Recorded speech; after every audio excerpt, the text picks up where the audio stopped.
Welcome to Square One Games. My name is Exonovant, and this is my Road to Completion guide for The Witcher 3. This series is designed to show you how to unlock every trophy this game has to offer, and I really hope you enjoy the run. Before we tackle the rules of the road, I just wanted to thank everyone who is currently supporting me financially. Whether it's through Patreon, YouTube memberships, PayPal, or other platforms, your generosity is the reason I get to make guides and reply to comments. Thank you so much. Also, our Platinum Race winner for Neo 2 was once again James Hay. That is back-to-back victories, my friend, so congratulations. Now let's tackle the rules of the road. Each step of the guide is listed in the description and my pinned comment. If I have to make a correction, I'll insert a new video into the series or leave a note in my pinned comment.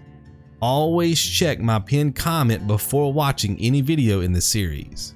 I usually reply to comments within a few hours, but it never takes more than a day unless YouTube fails to notify me. If I haven't responded to you within 24 hours, leave another comment. Always read through the comment section first because in many cases your question has already been answered. My guides are very specific, so any deviation could cause serious issues. If you decide to go rogue, make sure to check with me first since I may not have the time to help you make major course corrections. This is a trophy guide, not a 100% guide, walkthrough, let's play, or challenge run. Our goal is to get the Platinum Trophy in the most efficient way possible. Online estimates claim it takes 100 hours or more just to get all the trophies for the base game. I can personally complete the base game with both expansions in less than 35 hours. So if you're looking for a fast way to get the Platinum Trophy, you've come to the right place. Now let's take a look at our travel plans. We have to find 9 camps, kill the enemies, and check a few chests in the process. Collecting 185 Gwent cards isn't necessary to pop the trophy, but it sure does make Gwent super easy. We'll save the 25 monster contracts until after the campaign so we can drop the difficulty down to easy. We have to convince 5 specific people to join our crew in Kaer Morhen. This will be easy since we have all the answers to the test, and by test I mean dialogue choices. There's a total of 19 cards in the Skellige deck, so let's save this part of our trip until the very end when our deck is the strongest. Diagrams usually come in sets, so finding all 30 shouldn't take long. Navigating 556 to 560 dialogue sequences is tedious, but remember, we have all the answers to the test. Some dialogue sequences are random, but I'll explain that once we get on the road. We have to destroy 10 monster nests to pop a trophy, but I've added a few more into the run just in case you miss some or the trophy glitches. We can wrap up the 8 nightmare scenes in less than 15 minutes. Most of the Ophieri gear can be bought or crafted, and we'll have plenty of ingredients and money. It'll take us no time to find all 8. The pest control trophy requires us to destroy all the monster nests within one region. Guess what? Skellige only has 5. Fast travel will make it easy to activate 5 places of power at the same time. The Blood and Wine expansion holds all 5 virtues, which will set us up perfectly for another trophy down the road. We'll even stop off at a wedding and check out the festivities, 10 to be exact. Episode 1 through 6 covers the Blood and Wine expansion, with the tail end of episode 6 transitioning into Hearts of Stone. We'll spend the first 2 to 3 hours farming 19 trophies and some lesser blue mutagens. There's no farming after that unless you count Gwent matches. By the end of episode 8, we'll be done with the Hearts of Stone expansion, which will take us directly into the main campaign. It'll only take 11 episodes to knock out the entire campaign on Death March difficulty.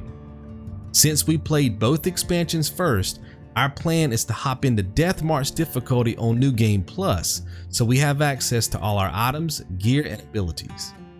For the next 9 episodes, we'll play Gwent, race horses, and kill monsters.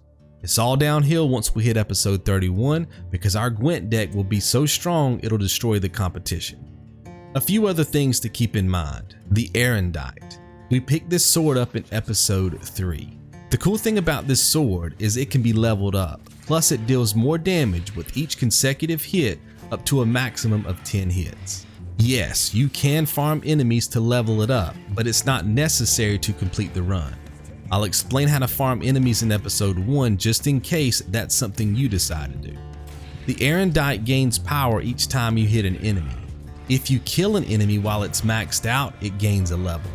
The maximum sword level is tied to Geralt's level. so check your inventory to see how far you can level up the sword.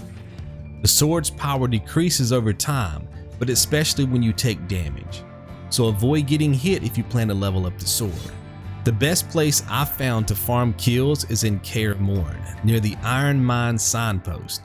You'll find about 6 bears in that area that can absorb enough hits to make it worthwhile. Saves.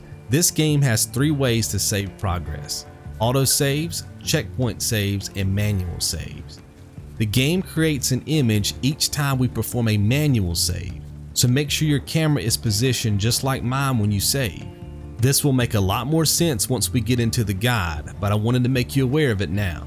Anytime you load a save, make sure you backtrack through the guide and repeat the steps to ensure you've done everything. For instance, if we buy 4 Gwent cards from a shop and you die 5 minutes later, loading your autosave or checkpoint save might place you back into the game world before we purchase those cards. You'll have a memory of purchasing those cards, but they will not be in your inventory. So always double check the steps to ensure you've done everything.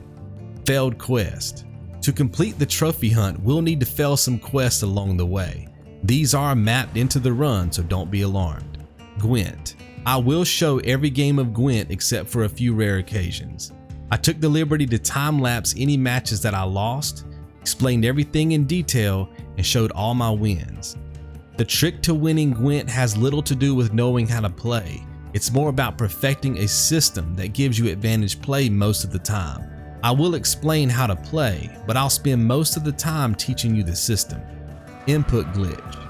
Sometimes Geralt will not be able to pull his swords or use any signs. This is an input glitch that can easily be solved by closing the application and loading your previous save. Investigations. We will spend a great deal of time investigating areas for clues. Geralt will provide commentary during this process, so pay attention to what he says to ensure you found the right clue. Blood.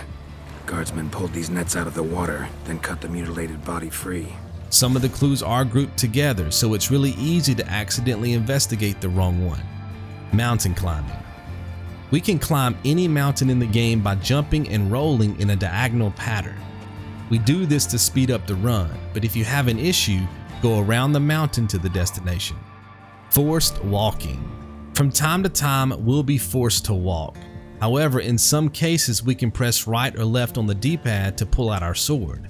This action places us in combat mode, allowing us to roll through the sequence. Roaming NPCs. NPCs tend to roam around the environment, and most of the time they're inside a nearby building or in a group of people. If you still can't find them, meditate for a few hours. Since their walk cycles are governed by the time of day, simply meditating is usually enough to get them to show up. Rune slots. One of our swords will have access to rune slots, and we only have plans to upgrade one. Feel free to upgrade the other slots however you choose.